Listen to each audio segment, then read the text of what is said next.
લાઈફમાં પહેલો નેતા એવો જોયો કે જેણે જાહેરમાં કબૂલ્યું હોય, જાહેર મંચ ઉપર કબૂલ્યું હોય કે હું રૂપિયો મોકલું છું અને 15 પૈસા જ પહોંચે છે.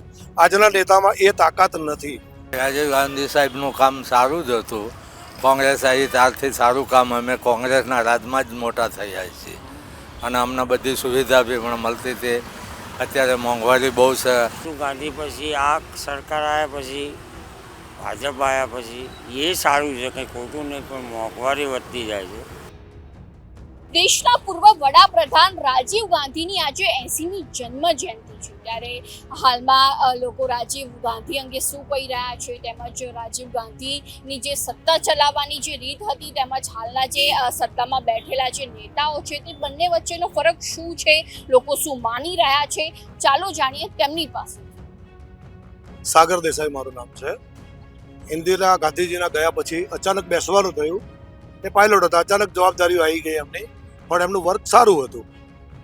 એમના વર્ક એમને ટેકનોલોજીમાં સારી એવી પ્રગતિ કરી, મોબાઈલ વગેરે આ છે તે છે, આમાં સારું રહ્યું.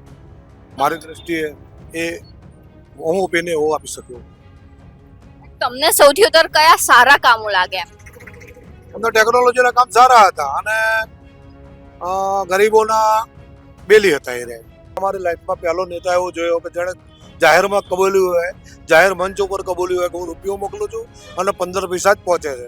આજના નેતામાં એ તાકાત નથી જે રાજીવ ગાંધીમાં હતી.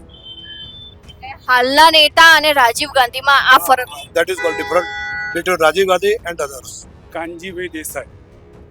કાનજીભાઈ, આજે રાજીવ ગાંધીની જન્મ જયંતિ છે, તેને લઈને શું કહેશો તમે?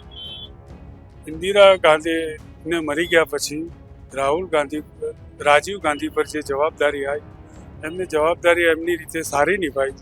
એમને કામ બી સારા કર્યા છે, ટેકનોલોજીમાં એમની સારી પકડ હતી અને અમારી દ્રષ્ટિએ રાજીવ ગાંધી સારી વ્યક્તિ હતી. તેમનું સૌથી સારું કામ કયું લાગ્યું તમને? એમની સૌથી સારું કામ જે કોમ્પ્યુટર વર્કમાં એમને જે પકડ કરી એ સારું કામ.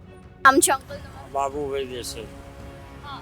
બાબુભાઈ, આજે આપણા દેશના પૂર્વ વડાપ્રધાન રાજીવ ગાંધીની જન્મ જયંતિ છે, તો તમને એમના કયા સારા કામ લાગે છે અને કયા ખરાબ કામ? ત્યારે અમે નાના હતા, કામ બધા બહુ સારા હતા એમના બી, બરાબર. અને આજે રાજીવ ગાંધી પછી આ સરકાર આવ્યા પછી ભાજપ આવ્યા પછી એ સારું છે, કંઈ ખોટું નહીં, પણ મોંઘવારી વધતી જાય છે, બરાબર. મોંઘવારીમાં ગરીબ વસ્તીનો અમારા જેવાનો મરો છે, ભાડે રહેતા હોઈએ, બરાબર. હવે અમારે કંઈ કાગળિયા કઢાવવા જવું તો અમને કેટલા હેરાન કરે.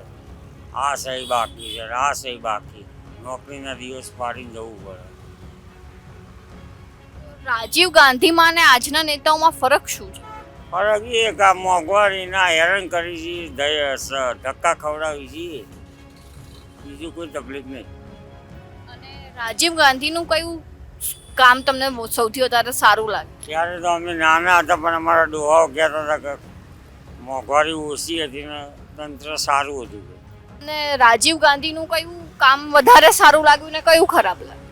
ના, રાજીવ ગાંધી સાહેબનું કામ સારું જ હતું. કોંગ્રેસ આવી ત્યારથી સારું કામ, અમે કોંગ્રેસના રાજમાં જ મોટા થયા છીએ અને અમને બધી સુવિધા બી પણ મળતી હતી. અત્યારે મોંઘવારી બહુ છે, અમે નાના સફાઈ કામદાર છીએ, ટૂંકા પગારમાં અમારું પૂરું કરવું બહુ મુશ્કેલ થઈ જાય છે. બોલો, આજના નેતાઓને રાજીવ ગાંધીમાં ફરક શું? ફરક કોઈ નથી. રાજ્ય બરાબર ચાલે છે જ તે, પણ અત્યારે કોન્ટ્રાક્ટ છે, એ વખતે કોન્ટ્રાક્ટ હતો નહીં. કોન્ટ્રાક્ટ બહુ થઈ ગયા હતા, કોન્ટ્રાક્ટ ઉપર જ છીએ અમે, 7,000માં છીએ એ નોકરી. 8,000માં મારે કેવી રીતે પૂરું કરવું? 8 વાગે આવી, સવારે 8 વાગે આવી, સાંજે 9 વાગે જાય. સારી જ નહીં. અત્યારે કોઈ રાજમાં તકલીફ તો છે નહીં અમને બધાને તો, પણ આ મોંઘવારીના હિસાબે થોડીક તકલીફ થાય છે. અમે છીએ બધા કેટલાય છે, કંઈ એવું નથી, પણ એમ કે મોંઘવારી બહુ વધારે આસમાને પહોંચી. બાટલામાં સબસિડી હતી એ બંધ થઈ ગઈ. બાટલામાં સબસિડી ક્યાં આવો? હલો, હા, હું એક સફાઈ કામદાર છું. રેશન કાર્ડમાં મને ચોખા ઘઉં નથી આપતા. બોલો, હું ઈશનપુરમાં રહું છું, તોય ખાલી મને કશું જ નહીં, મારા રેશન કાર્ડ જ એમણે બંધ કરી દીધું છે. તો આની તપાસ કરવા વાળું કોણ છે? કોઈ કરતું નથી. તો હું નાના માણસ ચોથા વર્ગના કર્મચારીનું રેશન કાર્ડ બંધ હોય, આ તો પહેલી વખત મેં જોયું છે. તમને રાજીવ ગાંધીનું સૌથી સારું કામ કર્યું કયું લાગ્યું? બધું અમને અમારું ભરણ પોષણ થતું હતું. અમારે એ વખતે ઓછા પૈસામાં ઓછા પગારમાં અમારું ગુજરાન ચાલતું હતું. અત્યારે અમારો પગાર વધારે છે તો બી અમારું પૂરું કરવું મુશ્કેલ થાય છે. નામ છે અંકલ તમારું? વિજયભાઈ. વિજયભાઈ, આજે આપણા દેશના પૂર્વ વડાપ્રધાન રાજીવ ગાંધીની જન્મ જયંતિ છે, તેને લઈને રાજીવ ગાંધીને લઈને આપ શું કહેશો? અત્યાર સુધી જે બન્યું અત્યારે સારામાં સારું ચાલતું હતું. 10 વર્ષથી આ બધું રમણ ભમણ કરી નાખ્યું. લોકોને રોજગારી મળતી નથી. આજે જ્ઞાન શિક્ષકોની ભરતી થતી નથી. અને ટીંગાટોરી કરીને તમે અંદર નાખો છો, તો આને હવે કાઢો. અને તાનાશાહી થઈ ગઈ છે, હિટલરશાહી. આ ઈ જ છે. આટલા બળાત્કારો થાય છે, ફલાણું થાય છે, એ લોકોના જ હોય છે બધા. અને બીજાના નામ ગમે ત્યારે ગમે એની સરકાર ઉપાડી દેવી, ફલાણું કરવું, બોલવા ન દેવા.